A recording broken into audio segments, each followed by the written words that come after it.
오늘 레위기 18장의 내용은 성과 관련된 그러한 규례입니다. 우리가 레위기 율법을 계속 보면서 레위기에는 크게 세 종류로 구분되는 율법이 나옵니다. 첫 번째는 의식법, 두 번째는 도덕법, 그리고 이제 시민법이 나옵니다.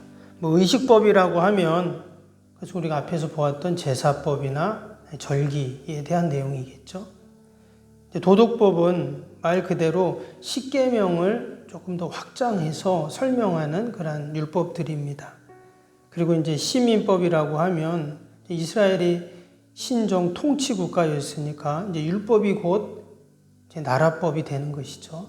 그래서 민사 형사에 대한 법들 우리가 앞에서 보았는데 보상과 관련된 것 또는 사형에 관련된 것 이런 것들이 다 시민법, 나라법이 되죠. 오늘 18장에 나오는 이 성적인 규례를 보면 이 도덕법과 시민법이 함께 되어 있는 그런 율법입니다.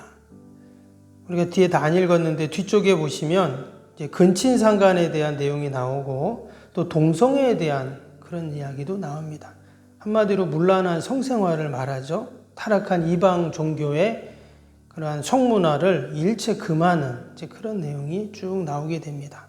그런데 19장, 20장에도 이 또 성적인 규례가 또 이어집니다. 그래서 20장에 보면 지금 앞에 나온 이 18장에 나온 이 내용들을 그러니까 여기서는 지금 다 하지 마라 뭐 이런 식으로 지금 나오잖아요. 범하지 말라 이랬는데 20장에 보면 그렇게 하지 말라고 했던 것에 대해서 반드시 죽여라 이렇게 또 나옵니다.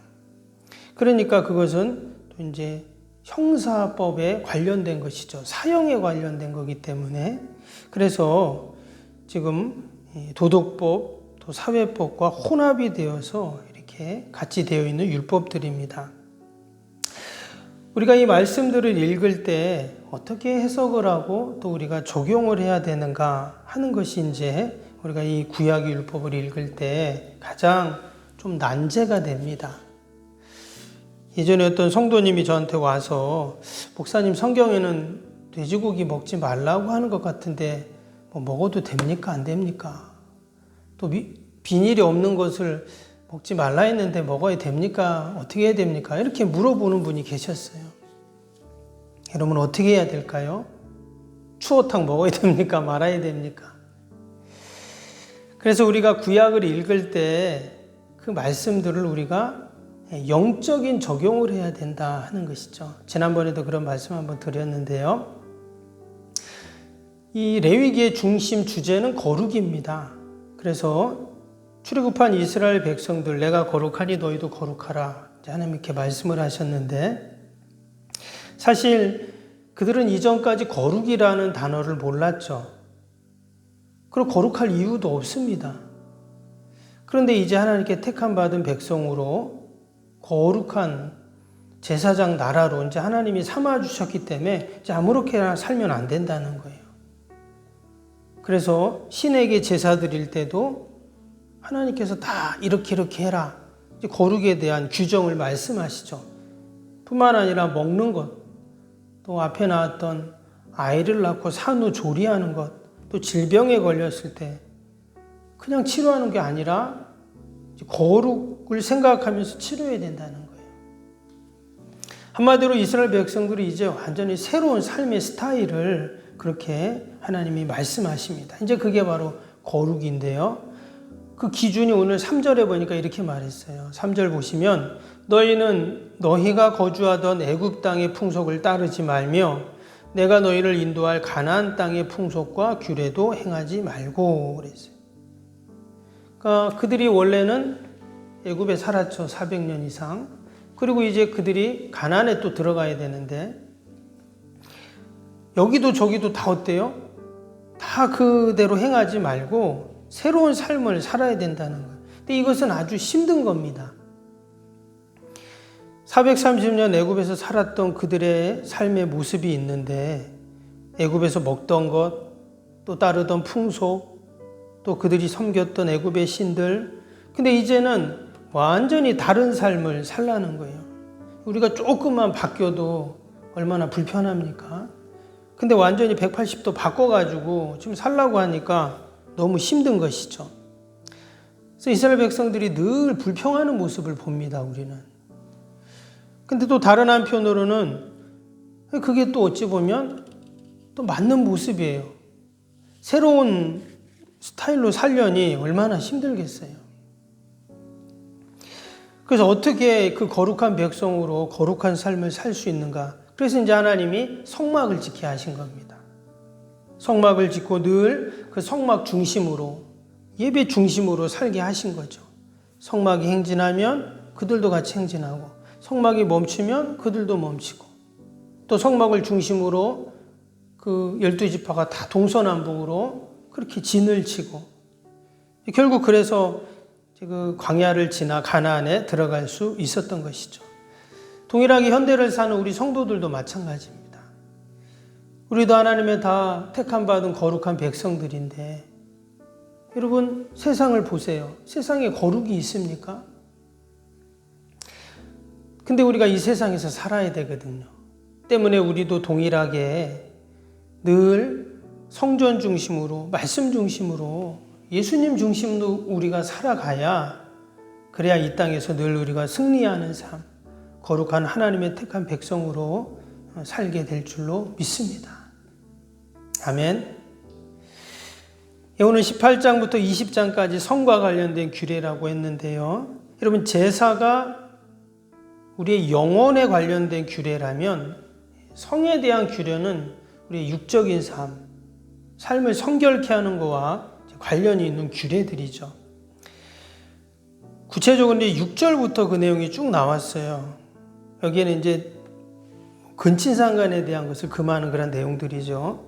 그리고 이제 19절부터 마지막 절까지 보면 문란한 성생활, 우상숭배, 또 동성애에 대한 부분, 심지어는 동물과 교접하는 그런 타락한 이방 풍습을 그렇게 경계하라는 규례가 쭉 나오게 됩니다. 근데 이 모든 율법들의 기준이 거룩이라고 했죠. 그래서 마지막 절만 한번 보시면 한 30절 보겠습니다. 30절 보시면 거기 뭐라고 나오냐면, 그러므로 너희는 내 명령을 지키고 너희가 들어갈 전에 행하던 가증한 풍속을 하나라도 따름으로 스스로 더럽히지 말라. 나는 너희의 하나님 여호와이니라.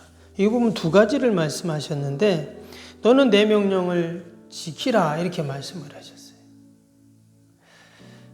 말씀드린 것처럼 그들은 이전에 애굽에서 바로왕의 명령을 그들은 지키며 살아왔습니다. 왜? 그래야 먹을 게 나오죠.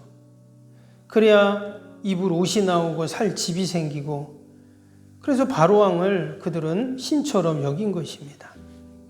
그런데 이제 하나님은 바로왕이 아니라 나 여호와 하나님의 명령을 지키라 이렇게 말씀을 하고 있습니다.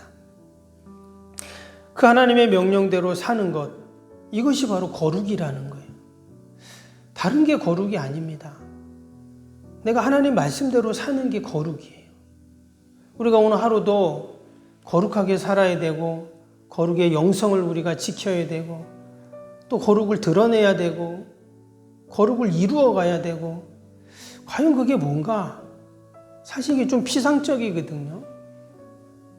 근데 오늘 말씀해 보니까 내 명령을 지키고 그랬어요. 그래서 우리가 하나님 말씀을 기억하고 그 말씀대로 사는 것이, 그것이 바로 거룩이고 하나님께 영광 돌리는 모습인 줄로 믿습니다.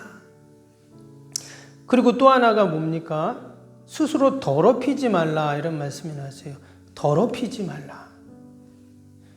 이 원어를 보면 그냥 단순히 좀 더러워진 것이 묻은 것이 아니라 고장나다, 파괴되다, 또 분리되다, 이런 의미가 있습니다. 죄로 말미암아 타락한 인간은 하나님의 형상이 마치 고장나고 파괴된 모습으로 이 땅에서 살아가게 됩니다. 때문에 하나님께서는 더럽히지 말라, 이 말씀은 뭐냐면, 우리가 이 땅에 살아가면서 이제 거룩을 이루어 가야 되는데, 우리가 내 힘으로 능력으로 그 거룩을 우리가 이루어 갈 수가 없어요. 그래서 우리는 늘 어디에 있어야 됩니까? 늘 하나님 말씀에 있어야 되는 거죠. 늘 성전을 중심으로 있어야 더 타락하지 않고 더 더럽혀지지 않고 더 고장나지 않는다는 겁니다. 그래서 지금 하나님께서 그들에게 이 율법을 주시는 이유가 그것이죠. 여러분, 율법을 알고 사는 것과 율법을 모르고 사는 것, 내가 하나님의 말씀을 알고 사는 것과 모르고 사는 것은 다릅니다. 내가 말씀대로 온전하게 살지 못할 수도 있어요. 100% 내가 그 말씀대로 살아야 되는데 지금 그게 안 되죠. 그런데 여러분, 전혀 말씀을 모르는 거와 말씀 완전히 밖에서 사는 거하고는 완전히 다르죠. 그래서 여기서 더럽히지 말라, 이 말씀은 늘 하나님의 말씀 가운데 우리가 거하라는 말씀입니다. 내가 늘 주님 곁에 있으면 우리가 그 거룩을 이루어 갈 수 있는 것이죠. 하나님의 말씀을 무시하고 여전히 세상에서 그 타락한 문화 속에서 또 지금 여기 나오는 그런 당시의 우상숭배와 문란한 그런 어떤 성생활이 결국은 그들을 멸망지화로 몰아가기 때문이죠. 그래서 우리가 이 땅에서 거룩한 영성으로 산다는 것이 사실 너무나 귀한 모습입니다. 우리 그리스도인들은 이 땅에서 늘 세상에 거룩을 드러내고 거룩을 보이는 이런 그런 삶을 살아야 하는 줄로 믿습니다. 신랑 되신 주님이 이 땅에 오시는 그날까지 우리는 다 거룩한 신부로 준비되어야 된다고 계시록에 말씀을 하고 있습니다. 특별히 이 레위기를 줄 때 이스라엘 백성들에게는 그 애굽에 수많은 신들을 섬겼던 그 우상 숭배에 대한 부분, 또 가나안에서의 그러한 모든 이방 종교들, 사실 그 고대 사회의 그러한 우상 숭배와 이방 종교들은 사실 다 성적인 거와 관련이 있습니다. 단순히 육적인 것뿐만 아니라 영적인 것과도 다 연결이 되죠. 그래서 하나님께서는 지금 이러한 율법과 규례, 법도를 말씀하시면서 이 땅에서 거룩한 백성으로 살기를 하나님께서 말씀하신 것이죠. 오늘도 우리 성도들이 이 땅에서 늘 하나님의 거룩을 기억하고 또 그 거룩의 영성을 지켜나갈 때 그것이 우리의 육뿐만 아니라 우리의 영도 더 풍성하게 하고 또 우리의 삶을 복되게 할 줄로 믿습니다. 기도하겠습니다.